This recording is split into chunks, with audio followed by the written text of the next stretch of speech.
I'm a pacer too, yeah. I can't stand still. Even with my ADHD medication.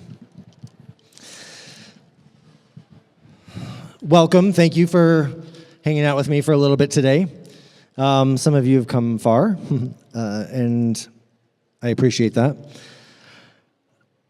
I'm Kenn Edwards. I go by the Rune Walker. It was a title I gave myself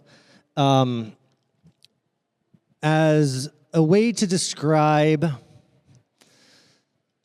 what I do and to allow it to evolve. We have words in the Norse or Anglo-Saxon paganism that roughly mean, or titles that roughly mean shaman or witch or any of those type of things, but sometimes they're not completely agreed upon what the definition actually is. And so rather than call myself a Gothi, which would be a priest, or any of the other words, I came up with Rune Walker for myself. I believe that the wisdom that we have, limited from the oral tradition of the north, of Northern Europe, is only one voice at, like, this table back here. You all don't say the same thing, right? None of you say the same thing. In fact, you argue back and forth about shit. Yeah, I get it. So part of this is all about ancient practices that we have, ancient stories, ancient language, mixed with modern life. There's no way we can interpret some of those rune poems as lay people. Even the scholars can't agree on some of this stuff because they don't have we don't live in that culture. We don't live in that context. That's why I think we have to figure out which of the threads within these, the runes specifically, and the lore, are very specific to, and have like a through line, I hate the word truth, a core truth that still applies to us as humans today. I think that the stories, well, for those of you who have heard this one, I apologize, but growing up, I grew up in Stockton, Utah, which is just south of Twilla, so 1,500 miles from here. For most people, they won't go out there. I grew up going up into the mountains frequently. I'm fourth generation living in the house that I live in. And so we have stories about my great-grandparents and my grandfather and my grandparents and my dad's siblings. And one of them is that my great-grandfather would go hunting chukars, and those are birds to eat. Well, when you're hunting, just like if you're doing trap or anything, you're looking down, waiting for the birds to come up. So there's a specific spot up in the mountains that has cliffs. Well, these cliffs are shale, so don't climb them. Big rocks fall off them constantly. Well, this one is called Mountain Lion Rock for a reason. My grandfather was walking, hunting, looking down, came up to the rock, looked up, and there was a mountain lion on top of it. They both backed away. Well, my grandfather backed away. The mountain lion just stayed there. No one was hurt, but the wisdom in that story is you better be looking up if you're hiking up in these mountains or hunting, because the mountain lions are above you, right? So that wisdom in that story has value, or had value. My niece and nephews don't hunt. I'm the only one who still lives there. And the wisdom of that story will die with me. Well, you all know it now too, but unless you go hunting chukars, who knows? I believe that the oral tradition of the North was the same thing. The stories they passed down weren't just because they're shooting the shit at the bar one night. In the winter nights, which is what we're about heading into, they would sit around the fire and they would tell the stories of the ancestors. They would tell the stories that had wisdom and held knowledge that you would hear over and over so that you could pass it down. You didn't hear it over and over because they were bored. You needed to get the cadence and the rhythm of the story and the words and sometimes the sound, because if you're talking about a story about snakes or serpents, to be a more effective storyteller, you will add words that sound and that have hisses to them and aspirations that speak and create that visual or a visceral experience, right? So I tend to, when I know I'm going to be doing one of these events, I will pull runes or do other divination, asking, this is happening months from now. I have psychic abilities, but traveling that far into the future is a waste of time when they can do it for me. So I ask them, what do we need to talk about? The runes, pardon me. Let me back up. This is our agenda for today. I will do a dedication to Hel in just a moment. We're going to talk about why this presentation is called Walking the Hel Road. We're going to talk about Helvegr and journeys to the Underworld in story. We're going to talk about wisdom from the lore from the north, and then wrap things up. So, before we start, I dedicate this presentation to Hel, she who holds all of the dead, she who cares for them in a world filled with golden halls and ripe apple trees. And no matter how many show up, the hospitality she holds for them is paramount and something we could all aspire to. So I dedicate this to Hel, the goddess of Helheim. So, when I pulled runes for this, which you all had a great class on earlier, I don't expect you to know them, but if you do, you get bonus points. The runes I pulled were these four here. A quick thing, I read runes according to my intuition. So if they're face up, they're more specific events or things. Face down tend to be underlying currents, right? So like Samhain happens in fall. Fall would be the underlying current. Samhain would be the specific. So face up, I have Ingus and Year. Year is one of the ones that you might not know because it's one of the Anglo-Saxon Futhorc. So Ingus, or Ing, can represent many things. It's like, it would be like if I were to introduce Kelly and say, well, Kelly is an aspiring TikToker. That's it.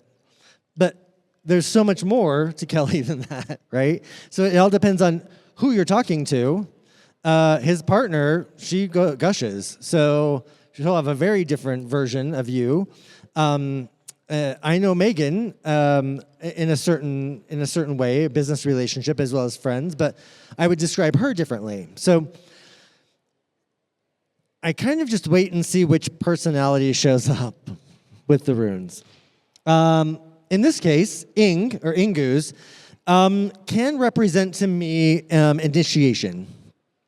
So if you look at the symbol, two X's, one on top of the other, it can be a portal. It can be a passage through. I often see them as rites of passage or initiations. So ing does mean sacrifice. Sacrifice for the greater good. So in that case, what are you going to sacrifice to be able to go through the portal and even level up, right? I'm going to take you down to this last one. Friends of mine and I did a ritual this morning in which we pulled runes to say, what is this ritual for Winter Nights about? And when we put them together, exchange is required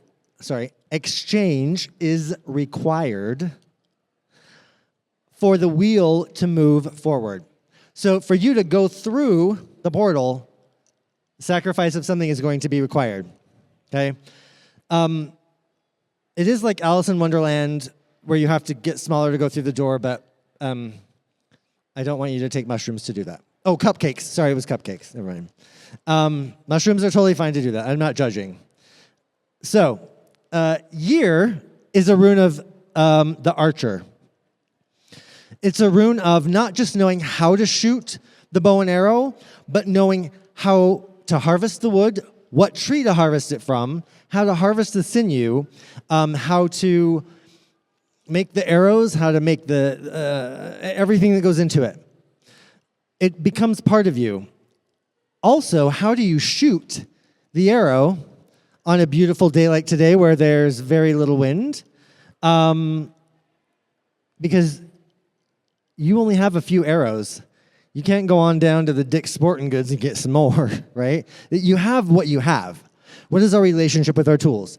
But it's about, again, not just shooting the bow, but knowing all of the other things. So it's self-mastery. It's leveling up in terms of not just knowing how, but knowing. Face down. We're Hagalaz, which, if you are in the Elder Futhark, represents hell, or Helheim. In the Anglo-Saxon Futhark, we also have another rune that is more about that. And so this one holds the space of hell from time to time, but also Hail in terms of the storm that hurts when it hits. Then next to it is Tewaz, or Tyr, meaning truth, justice, and also it is a compass needle. So to me, it connects, in some of the rune poems, to the North Star. So what is your North Star? How do you navigate by the stars? How do you navigate by a mountaintop peak, right? Some place or something to give you reference to your map that you have internally that you're building and that you already know. So how does that fit together, you ask? So self-mastery is required for you to pass through, which means the sacrifice you're giving up is the you that you are today. Because if you were already self-mastered, which, by the way, that actually never stops. You just keep evolving and changing and growing and figuring out how to use my body at 50 now than different than at 40 and 30 and all that shit. So it's really about a process. Understanding what you have to give up to move forward, but also what you have to give up because it's already dead. You're dragging a dead horse. Sometimes we so desperately do not want things to change because that feels safe, but that's a very false sense of secure. The only thing that remains is change. We live in a cyclical, and I think that's one of the interesting things about the lore, is that it's either in mythic or cyclical time, not linear. We live in linear. We want A to B. But in this, and in the stories we're going to get into a little bit, it's cyclical. So it's never... I'm going to talk about Christianity for just a second. God created the world. Jesus came and saved us. Rapture happened a couple of weeks ago. And no one left, which says something about all of us. And there will be the second coming, right? So that's linear. That's very linear time. Cyclical is at the end of Ragnarok, which is the end of the world, so to speak, for in some of the Norse in Anglo-Saxon lore, there are a few gods and people that are saved, and they start the whole thing over again. So it's very cyclical. So what I just told you about you developing yourself is cyclical. If you have a destination, I can be bossy. I apologize. If you have a destination other than I want to feel fulfilled, you have the wrong mindset. And what I mean by that is, oh, when I get that promotion, oh, things are going to be so much better. Oh, when I'm able to buy a house, that's when I'm going to be happy. Oh, when I get that car. Oh, when I get that boyfriend, when I get that girlfriend, when we have kids, which is never a good idea, although we have to have them. Those attaching destination or goal to something sets us up for some failure. It also closes down the 99 other million ways that you could feel and become fulfilled by experiencing other things. We're just closed off to that, right? So the most important thing, I think, in some of this is that if you're looking at your Tewaz, your North Star, how do I navigate? Those are your goals in life. That is what you want. Sometimes for some people, it's what the gods tell you want. But knowing and having that goal and working towards that goal, which, by the way, for the most part, you have to come up with. If you're waiting for God to tell you what to do, he can't even get the rapture right. You're going to be waiting. Take back your power. Don't give it away. So, because I'm trying to develop myself a little more, and because I really like the Wildwood Tarot, which is centered around Celtic, Welsh, British, around there, ideas of the green wood, the forest, I pulled 2 cards to help me even dig further into this. So, for those of you who know about tarot, in this deck, the arrows are swords, and I pulled the King of Arrows and the Page of Arrows. So that's a whole lot of thinking. That's a whole lot of analysis that is not emotion, that is not grounded, that is not, what's the other one? Oh, it's not like fire or passion, right? So a couple of the words that came out of this that I really liked were exercise judgment, power, force of will, see clearly what you no longer need. You're still dragging that dead horse to hold on to, and use your strength to cut yourself free from what weighs you down. As far as the page goes, because the page is a younger version of that, study and application bring wisdom and understanding, which can be applied to most situations. So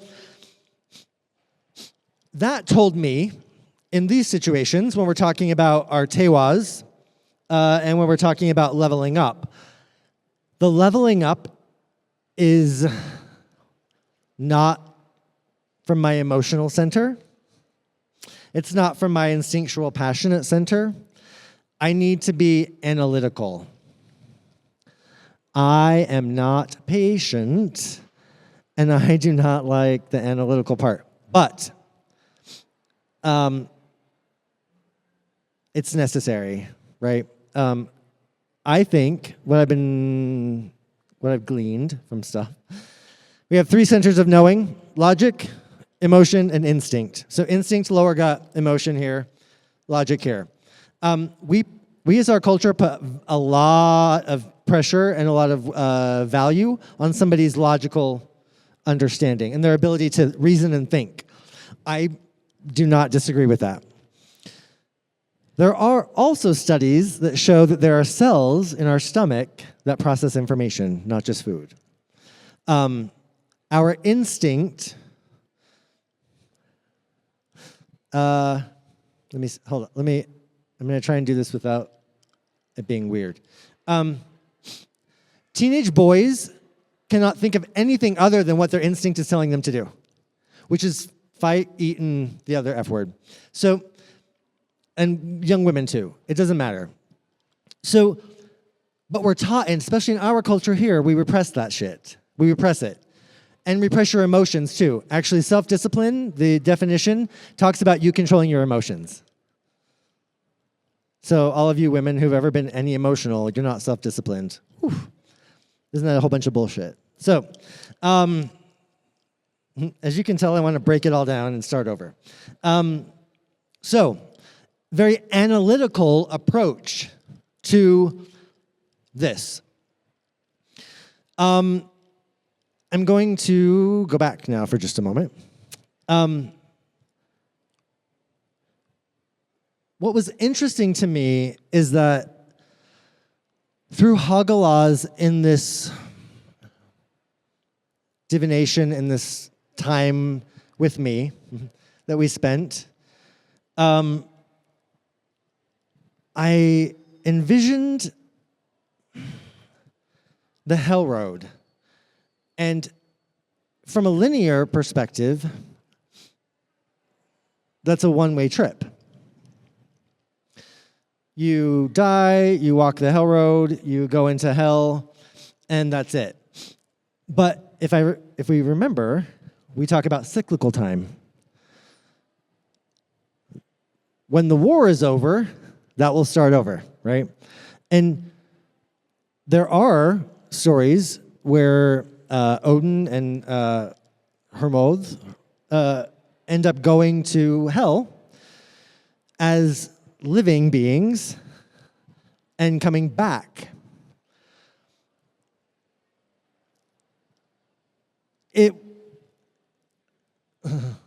I hate the term shadow work. I hate it. I hate it. I hate it. I hate it. It has too much baggage. We've put too many things on it.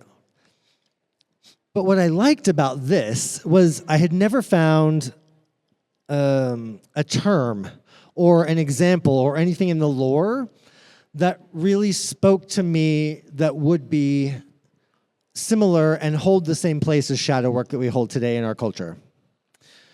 I think this does. I think the Hel Road and walking the Hel Road is an amazing example of it. Now,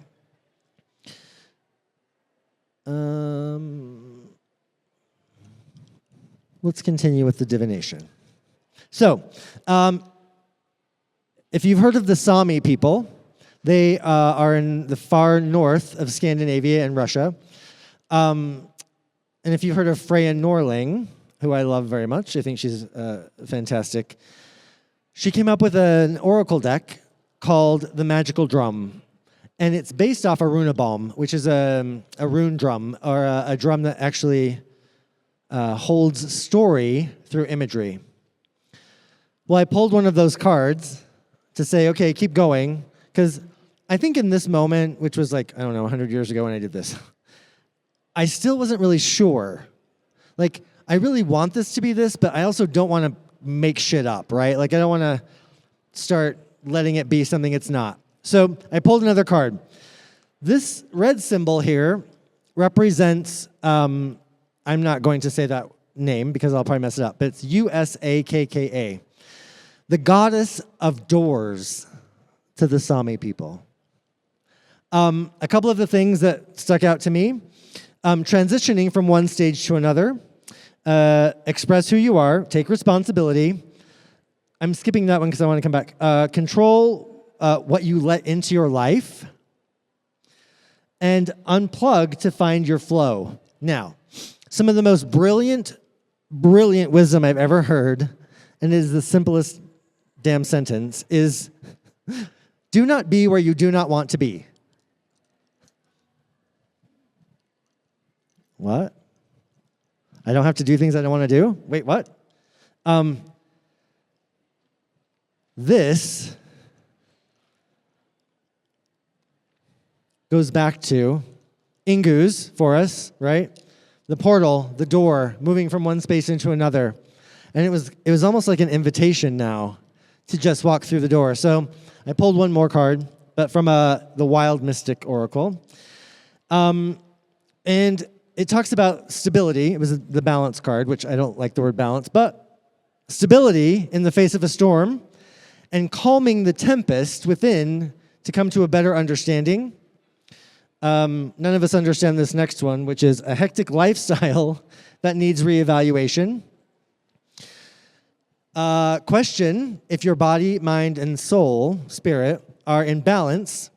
And then also, the last one is upheaval may be necessary to achieve equilibrium in the future. Now, that was, I stopped there because I understood, yes, we're talking about going to hell and back. So, back to the Hel Road. In the lore, the Hel Road, we get a little, sometimes Christianized in what happens and in who is translating the lore. But one of the things that does kind of is consistent is that traveling 9 days and 9 nights through dark valleys and mountains, through mist, slippery footing. You come to a bridge over a river that can be translated as the Bellows or the Bellowing River, among other translations.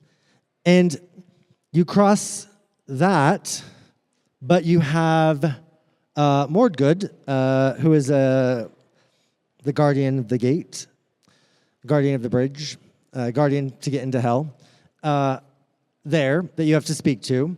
And then one of the key things in the lore that is repeated is they give you a direction. And they tell you, Norther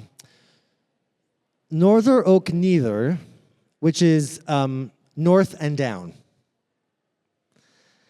So to go to the land of the dead, you have to go north, which is where it's very cold. Isolated, cold, desolate, hard to live. And then you also go underground. So a lot of times I think we get a little overly consumed with the 9 worlds. I'm not saying they don't exist. What I am saying is that, like most other traditions, we see the 3 under our world now and the sky. And that's probably where it started.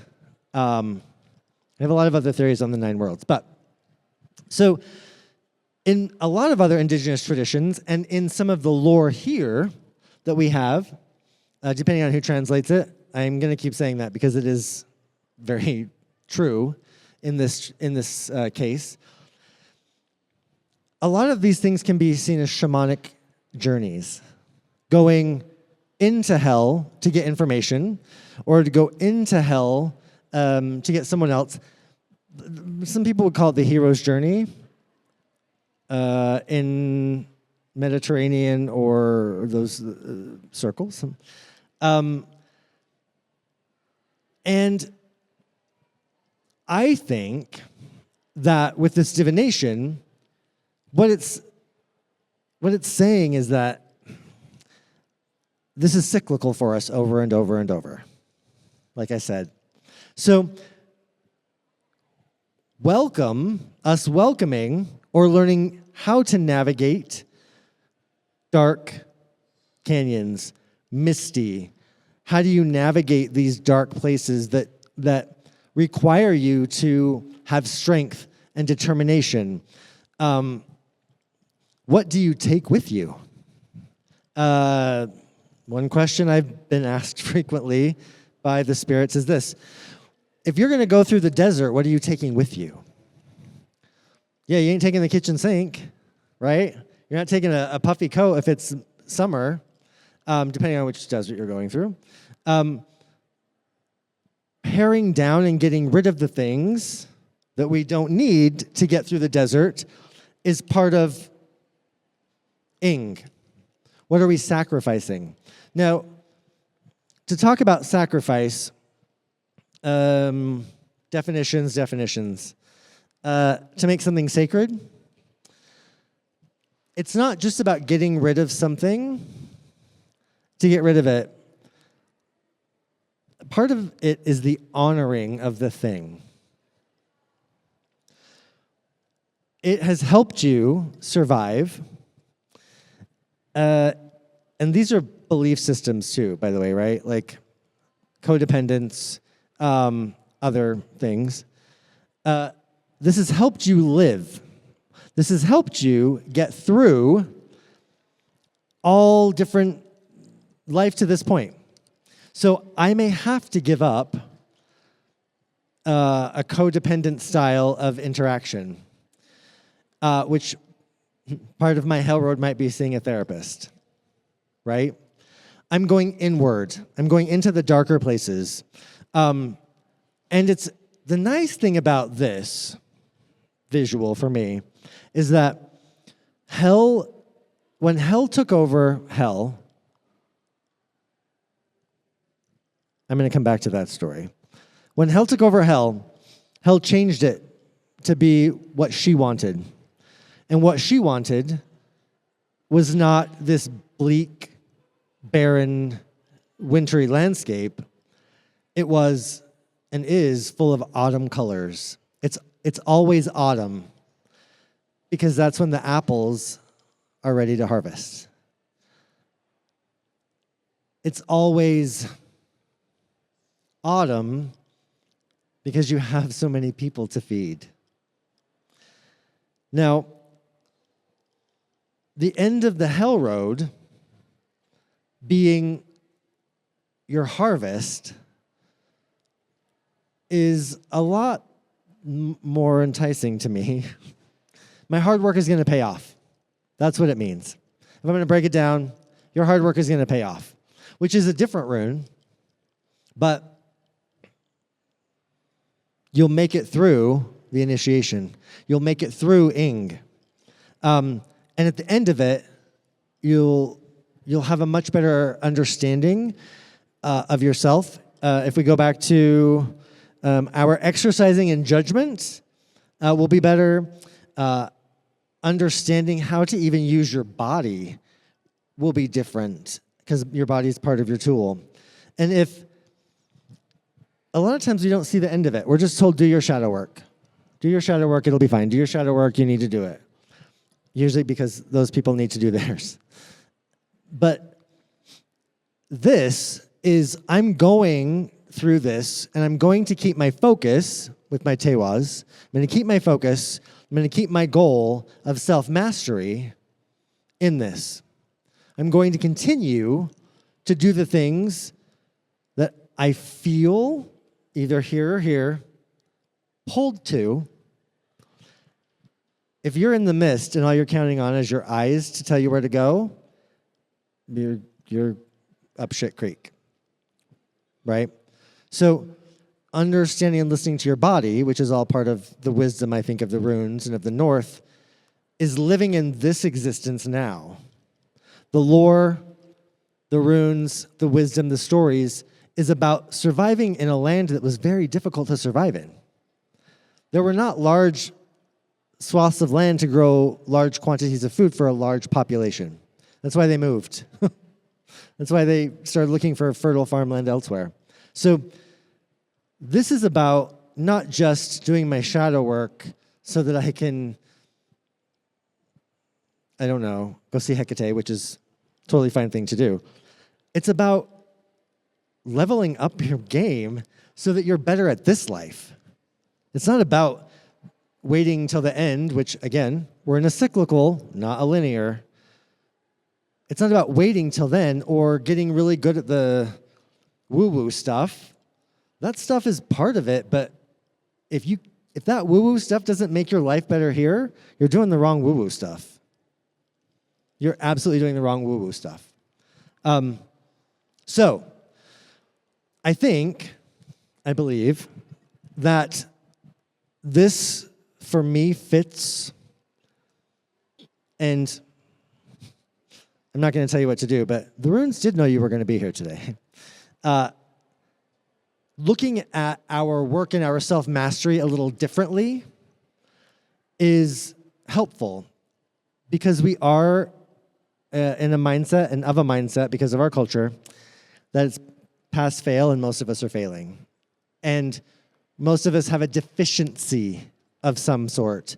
And that's always pointed out to us and told to us by media or our friends, which if they're your friends, maybe you can rethink those relationships. But this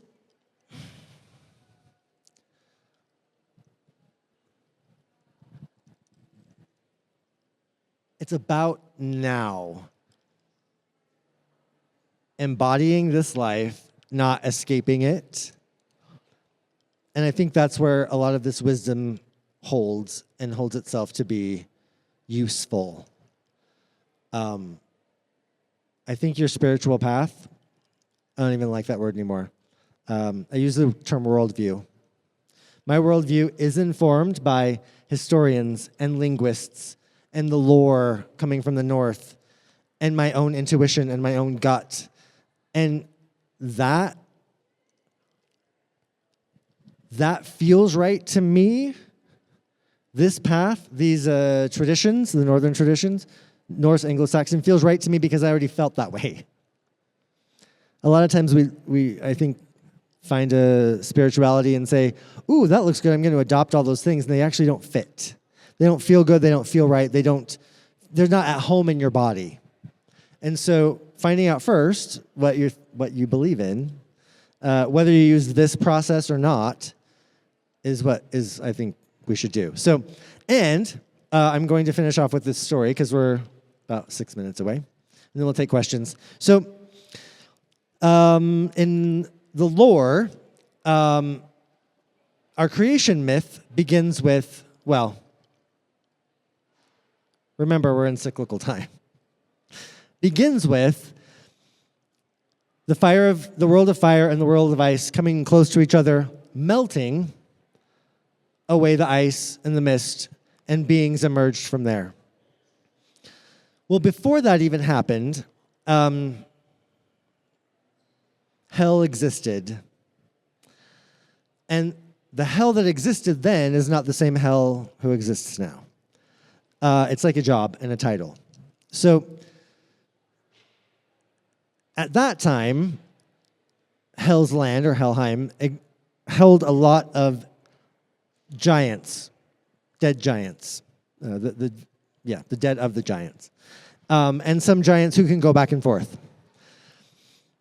When it was time for her to retire, and she did, Helheim did not have a master to keep the dead in for, I think the story says about 7 years.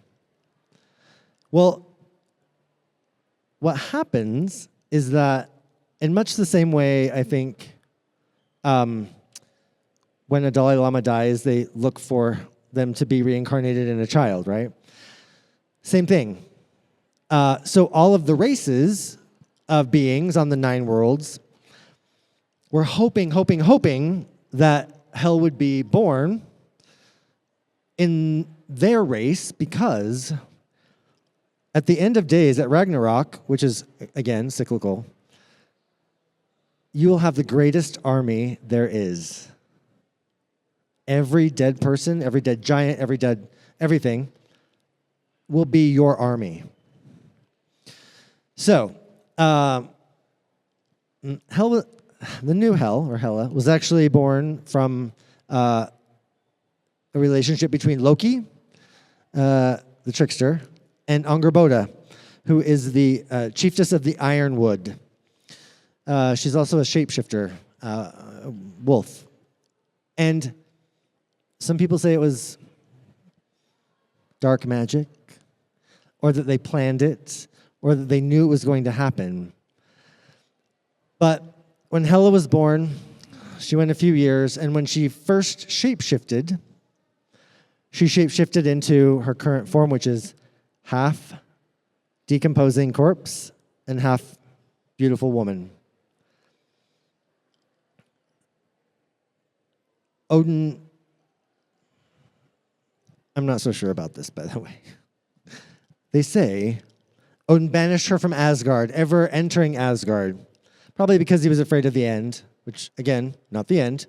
But that's okay, because she took her place in Helheim. And that's when Helheim changed to this beautiful place of fall and of harvest, and changed the way we think about it and the way we can think about the end of the Hel Road, or the end of self-mastery, not being, oh, I did my shadow work, here's my certificate.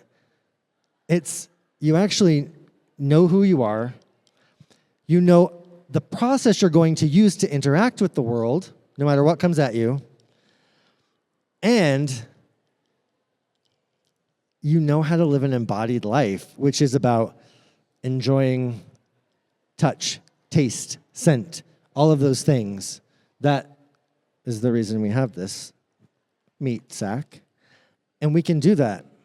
And so, from that perspective, I do think that using this process, or using this idea to guide you through your self-mastery in the Northern tradition, is one that is helpful, and also a different, the different perspective that we need to change some of our thought patterns and our programming that have been from systems that don't really help us that much to break out of things. They want to keep us down. So, questions, comments, ideas, thoughts, feel free to stick around. But I do appreciate you hanging out, coming up, listening to my wanderings and craziness.